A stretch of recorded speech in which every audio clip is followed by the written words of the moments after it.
Sveiki, brangūs draugai, su jumis Algimantas Jankevičius ir 5 minutės.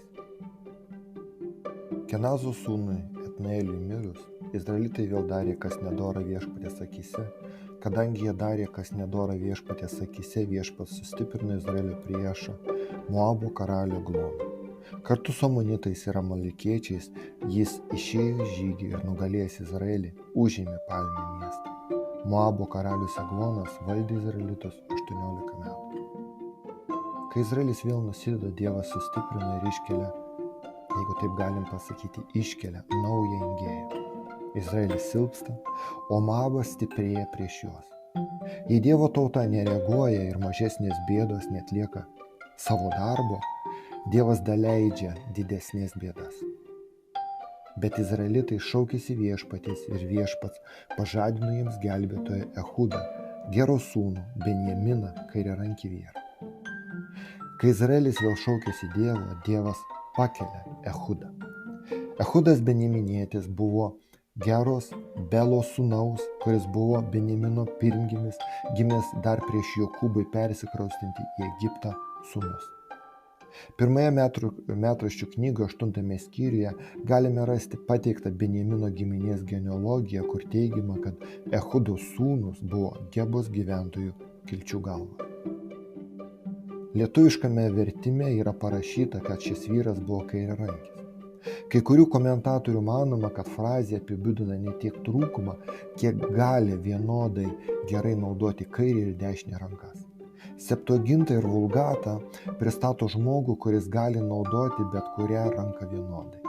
Tačiau originalo prasme kairiarankis vyras pažodžiui būtų vyras su suvaržyta arba pažeista dešinė ranka.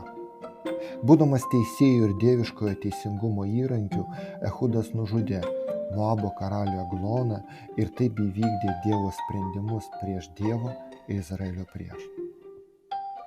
Tačiau tai nėra taisyklė mums dabar, kai mes patys galime vykdyti savo sugalvotą teisingumą Dievo vardu.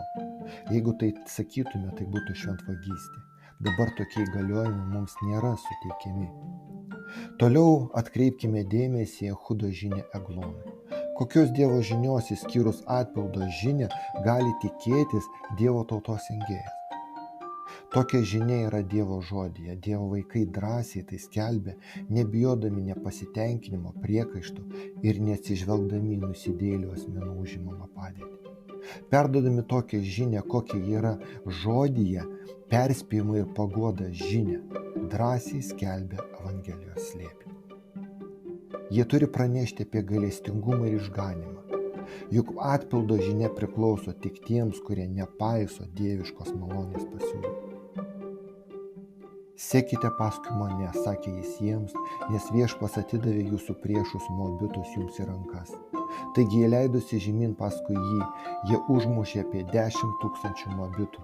Visi jie buvo tvirti ir drąsūs vyrai, tačiau nei vienas neištrūko. Ta diena Moabas suklupo po Izraelio ranka ir kraštas turėjo ramybę 80 metų. Šios pergalės pasekmė buvo ta, kad kraštas ilsėjosi 80 metų. Mesopotamijos karalius, Moabo karalius, paskui jos filistinai ir kananiečiai iš Hacoro, vadovaujami Siseros, tapo Izraelio engėjais. Otnielis, Šamgaras, Ehudas, Debora ir Barakas buvo šaukti kaip savo žmonių išvaduotojai, bet vėlgi Izraelio vaikai darė piktą Viešpatės akyse ir Viešpats vėl ir vėl atidavė jos į priešų rankas. Ir priešai buvo ištroškę keršto. Ir dabar, kai Dievo Izraelio ranka buvo atitraukta, pasitaikė proga ir jie nusprendė keršyti izraelitams. Jie manė, kad atėjo jų metas, bet Dievas turi savo planus ir savo tikslus. Brangus draugai, psalmistas yra užrašęs visiems laikams ir mums tinkamus padrąsinimo žodžius suspaudimo metu.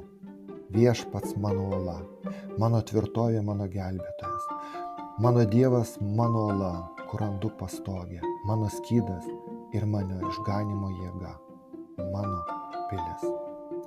Su jumis buvo 5 minutės ir Algimantas Jankevičius.